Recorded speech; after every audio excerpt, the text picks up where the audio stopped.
Salut, merci de me retrouver aujourd'hui sur cette vidéo. 5 minutes pour tout comprendre avec Search for Site. Et aujourd'hui, je voulais vous faire part d'une technique qui permet d'identifier tous les termes que ma page couvre sur Internet, mais sur lesquels peut-être que je ne suis pas très bien placé. Pourtant, elle semble légitime parce que elle remonte dans les pages de résultats, mais je ne suis pas assez bien placé peut-être pour générer des clics ou pas en générer suffisamment par rapport au volume de recherche qu'il y a derrière chacune de ces expressions.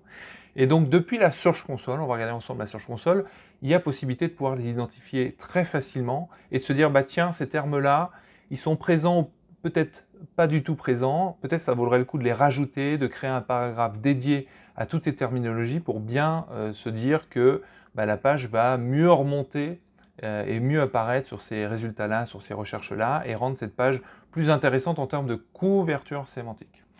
Donc là, je me retrouve sur la Search Console du site de Search for Site, et donc ce que je vais voir, c'est, je vais aller vérifier donc la partie résultats de recherche, et je regarde sur les 3 derniers mois. Alors ce que je vais faire, c'est que je vais me mettre sur le pays France pour avoir les positions un peu plus précises.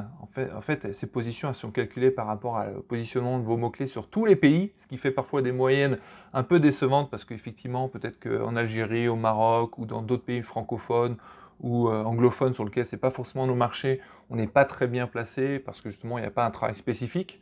Donc quand je me mets sur la France, je me retrouve avec des positions qui sont à peu près correspondantes à celles que de toute façon j'essaye de travailler pour toucher mon marché. Et donc là, je vais regarder un peu mon rapport, et puis je vais regarder, plan de redirection, c'est un mot-clé qui aujourd'hui fait 200 impressions, 57 clics. Alors si on regarde le CTR, en cliquant sur cette partie-là, j'ai un CTR plutôt correct, 28%.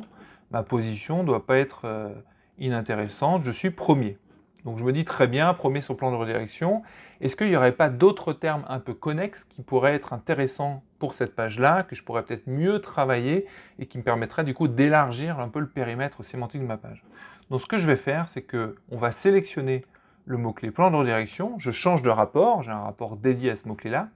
Je vais venir sur l'onglet page pour justement regarder quelle est la page qui remonte sur cette expression. Je clique dessus. D'accord? Maintenant, j'ai un rapport dédié à cette page-là, et je vais venir tout en haut pour venir supprimer la requête plan de redirection. Ça va avoir comme effet de me présenter l'ensemble des expressions qui génèrent soit des impressions et au mieux des clics vers cette page-là, en tout cas pour cette page-là, et ça va me permettre d'identifier tous les termes sur lesquels Google a souhaité me positionner, alors pas forcément dans une très bonne place, mais il trouve que cette page-là, elle est légitime sur ces termes-là. Et donc, ce que je fais, c'est qu'une fois que j'ai supprimé donc, le mot-clé, je me retrouve encore sur page, et là, je vais passer du côté de la requête. Et alors là, quand je passe sur la partie requête, j'ai donc l'ensemble des expressions que ma page arrive, en tout cas, à se positionner. Alors, pas toujours en première, pas en deuxième, et parfois beaucoup plus. Mais en tout cas, j'ai quand même 89 termes qui sont des termes qui seraient intéressants à travailler parce que Google considère que ma page que j'ai construite sur le sujet des plans de redirection peut aussi se positionner sur d'autres termes sur lesquels aujourd'hui je ne suis pas assez bien positionné. Et donc si on fait un peu une analyse comme ça, allez, on va regarder ça par nombre d'impressions. Plan de redirection, super, je suis premier. Redirection SEO, je suis troisième, dommage. Il y a quand même 200 impressions sur les 3 derniers mois. Bon, c'est pas une énorme requête, mais la méthode reste la même pour toutes les autres expressions que vous avez et qui font du trafic. J'ai SEO URL redirection, SEO redirection, redirect 300 SEO, etc., etc. Et quand je me dis, il y a tous ces mots-clés-là sur lesquels je ne suis pas toujours très bien positionné, mais que je pourrais mieux retravailler sur cette page-là parce que peut-être qu'ils ne sont pas bien valorisés, quand j'accumule toutes les impressions que ça fait, on commence à arriver sur quelques milliers, allez, peut-être moins de 2000 recherches faites sur ces 3 mois-là, sur lesquelles moi j'arrive à en tirer, 2500 requêtes, impressions faites par mois pour toutes ces expressions, je retire que 100 clics. Bon, il y a peut-être moyen d'améliorer, et déjà si j'arrivais à doubler ce chiffre, ça serait déjà pas mal.